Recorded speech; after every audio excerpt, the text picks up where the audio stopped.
अस्सलाम वालेकुम viewers. Dear students, आज जो हमारा टॉपिक है आपके साथ वो है how to solve the paper, कि पेपर को हल कैसे करना है। एज़ यू नो कि ये बहुत बड़ा इशू है। आप सब लोग पेपर कर आते हैं, लेकिन पेपर के अंदर आप ऐसी चीज़ें छोड़ आते हैं जो कि आपके मार्क्स को एलिगेटर की तरह फिश समझ कर खा जाती हैं। समझ गए बात। तो आज आपके साथ बेटा वो चीज़ें डिस्कस की जाएंगी कि पेपर का पैटर्न कैसे रखना है आपने, पेपर को आपने इजीली उसको अरेंज कैसे करना है। ठीक है, ये सब चीज़ें देखते हैं और वो कौन सी मिस्टेक्स हैं कि जो आपको नहीं करनी चाहिए। ठीक है बच्चे, let's see the game now. सबसे पहले आप ये देखिएगा बेटा, ये आपके सामने आपका पेपर आ गया है। ये आपका पेपर है पूरा, ठीक है, इट्स अ पेज। ये आपका पेपर है। अब इस पेपर में ये ऊपर की तरफ हाशिया होता है, ठीक है, और नीचे जो होता है ये वाला होता है, ठीक है भाई।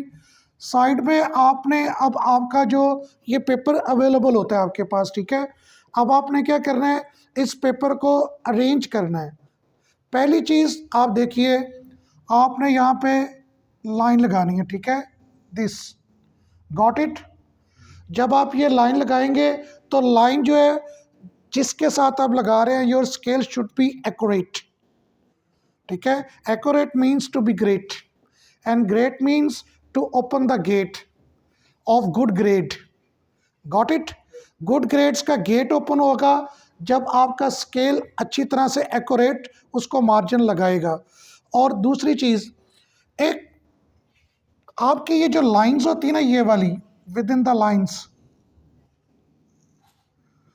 अब जो मैं बात करने जा रहा हूँ आपके साथ वो उन स्टूडेंट्स के लिए है कि जिनका इशू ये होता है कि उनकी हैंड राइटिंग कुछ प्रॉपर नहीं होती। ठीक है भाई, उनकी हैंड राइटिंग प्रॉपर नहीं होती, उनको इश्यूज होते हैं कि अपनी अंडरस्टैंडिंग कैसे क्लियर करनी है बिफोर एग्जामिनर पेपर चेकर।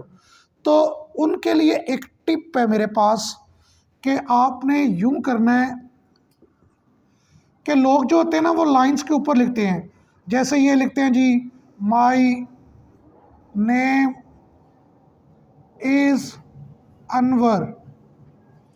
ठीक है, आप लोगों ने जिनकी हैंड राइटिंग में कुछ इश्यूज होते हैं, आपने लाइन के ऊपर नहीं लिखना, आपने विद इन लाइन्स लिखना है। ठीक है, विद इन लाइन्स जब आप लिखते हैं, जैसे ये माई नेम इज़ अनवर, ठीक है ji, I teach here and my aim is to show my abilities. Students, आप देख सकते हैं कि ये मैंने विद इन लाइन्स लिखा है। ठीक है, विद इन लाइन्स लिखने से ये होगा कि आपके जो वर्ड्स का जो बैलेंस होता है ना, कि वो छोटा होता है, बड़ा होता है, उसकी शेप का होता है, ये सब चीज़ें एक अरेंजमेंट में आ जाती हैं। इन सब की एक कुदरती अरेंजमेंट बन जाती है। That creates no issue for the understanding for examiner और पेपर चेकर। तो आपकी राइटिंग ऐसे दिखाई देती है जैसे आपने कंप्यूटर पे कंपोज किया होगा। ये कुदरती तौर पर आपको ये शेप मिल जाती है, पहली चीज़। ठीक है, दूसरी चीज़ जो आप फॉलो करेंगे वो ये होगी कि तो आपका जो बहुत ही इम्पोर्टेंट चीज़ है, यूज़ ऑफ इंक।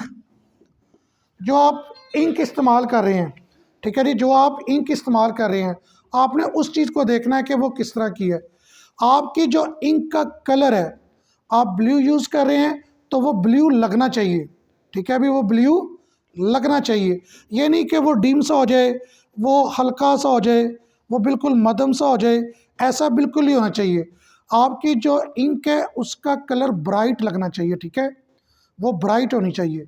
दूसरी चीज़, जो आप मार्कर यूज़ कर रहे हैं, ठीक है, क्या यूज़ कर रहे हैं आप, मार्कर यूज़ कर रहे हैं, वो जो आपका मार्कर है कोशिश करें कि आप कटी हुई निब वाला मार्कर यूज़ करें, क्योंकि उसके साथ जो वर्ड्स की शेप होती है ना, जो आप हेडिंग्स दे रहे होते हैं, वो अच्छी लगती है। ठीक है, वो अच्छी नज़र आती है।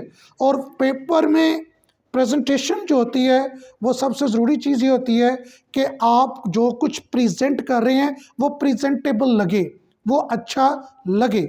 जब वो अच्छा दिखाई देगा तो फिर आपके लिए अच्छे मार्क्स भी आएंगे। Got it? तो आपका मार्कर करे उसकी भी स्याही जो है वो डिम नहीं होनी चाहिए, वो ब्राइट होनी चाहिए, ठीक है? क्योंकि डिम स्याही जो होती है वो कुछ अच्छा इंप्रेशन क्रिएट नहीं करती है। इसके बाद बच्चे आपने इसको बिल्कुल इसके अंदर एक चीज़ याद रखिएगा, आप लोग क्या करते हैं, कटिंग करते हैं। क्या करते हैं? कटिंग। कटिंग ना किया करें आप पेपर के अंदर, ठीक है? आप वर्ड्स को सुटेबली लिखें। कई लोग क्या करते हैं, इसको कटिंग ना यू कर देते हैं, इसको यू ऐसे करने से आपका पेपर क्या होगा, अगर इस पेज पे आप 2 टाइम्स या 4 टाइम्स या 5 टाइम्स इस तरह करते हैं तो आपका पेपर तो प्रेजेंटेबल लगेगा ही नहीं ना, उसमें इश्यूज नज़र आएंगे, ठीक है?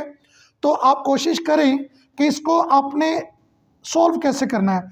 अगर आपने कुछ कटिंग करनी है, ये वर्ड लिख दिया आपने, ठीक है जी, इसको आप कट करना चाहते हैं तो यूं कर दें, ठीक है?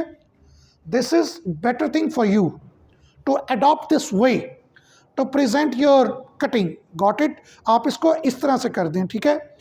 एक और चीज़ आप क्या करते हैं, आप इरेज करते हैं। क्या करते हैं? इरेज, यानी कि आप वाइटनर का यूज़ करते हैं। सो avoid the use of whitener, ठीक है? बिल्कुल नहीं करना आपने। ये करने से क्या होता है, बहुत अजीब शक्ल बन जाती है आपके पेपर की, क्योंकि हम एक एक चीज़ कर रहे होते हैं ना, तो वो एक एक चीज़ मिलकर एक पूरा वजूद क्रिएट कर देती है, ठीक है? और वो वजूद आपके पेपर को गैर मौजूद कर देता है, ठीक है? इस चीज़ से आपने बचना है। तो ये वो वाली चीज़ें थी जो कि बेसिक्स हैं। अब इसके अंदर हम आएंगे कि पेपर में आप मिस्टेक कौन सी करते हैं। सबसे पहली चीज़ देखिएगा, जो होता है सब्जेक्ट वर्ब, इसे कहते हैं अग्रीमेंट। क्या कहते हैं बच्चे इसे? अच्छा, ये देखिए, मुझे एक आवाज़ यहाँ पर आई है, एग्रीमेंट। ये मेरी बात याद रखना कि ये जो वर्ड होता है इसका राइट प्रोनाउंसिएशन होता है अग्रीमेंट। आपको अग्री कहना चाहिए, एग्री नहीं कहना चाहिए, ठीक है? Agree is not a word, agree word होता है, ठीक है? तो उस तनासुब से ये क्या होगा, agreement. Got it what I said? ये अग्रीमेंट होगा। अब इसका जो अग्रीमेंट होता है ना, ये वो वाली मिस्टेक है जो सबसे बड़ी होती है। इसके सामने आपकी जो दूसरी मिस्टेक्स होती हैं पेपर की, वो समझ लें कि ये डॉट्स की तरह होती हैं, ये उस डॉट्स की तरह होती हैं, ठीक है जी? ये सबसे बड़ी आपको नजर आएगी, बहुत बड़ा दब्बा पड़ता है आपके पेपर में। अब सब्जेक्ट वर्ब अग्रीमेंट में आपके पेपर में एक बहुत बड़ा जो पोर्शन होता है वो होता है क्वेश्चन आंसर का। किसका होता है? Question answer. ये मेरी बात याद रखिएगा students, it is not related to just your paper, but to keep in your mind कि ज़िंदगी में सिर्फ एक ही चीज़ है which is followed throughout the world, वो होता है कि क्वेश्चन और आंसर। कि आप क्वेश्चन क्या करते हैं और उसका आंसर आप किस तरह का चाहते हैं, या कोई आपसे क्वेश्चन किस तरह का कर रहा है और आप उसका आंसर किस तरह से दे रहे हैं। सारी कॉन्वर्सेशन जो होती है ना दुनिया में, वो यही चलती है, ठीक है? इस चीज़ को आपने टेक्निकली देखना होगा कि आपने क्वेश्चन का आंसर किस तरह से देना है। तो सब्जेक्ट वर्ब अग्रीमेंट जो होता है, इस चीज़ को आप ज़रा ध्यान में रखिएगा। मैं आपके साथ जो डिस्कस करने जा रहा हूँ वो क्वेश्चन आंसर से रिलेटेड होगा कि आपका क्वेश्चन किस तरह का है तो उसका आंसर आपने किस तरह से देना है, ठीक है भाई? ये इंशाल्लाह इस वीडियो तक तो हम यहाँ तक हैं। अब जो नेक्स्ट हमारी वीडियो होगी ना, उसमें हम बात करेंगे कि क्वेश्चन आंसर जो होगा वो किस तरह से आपने करना है। ओके गाइस, टेक केयर, अल्लाह हाफिज़।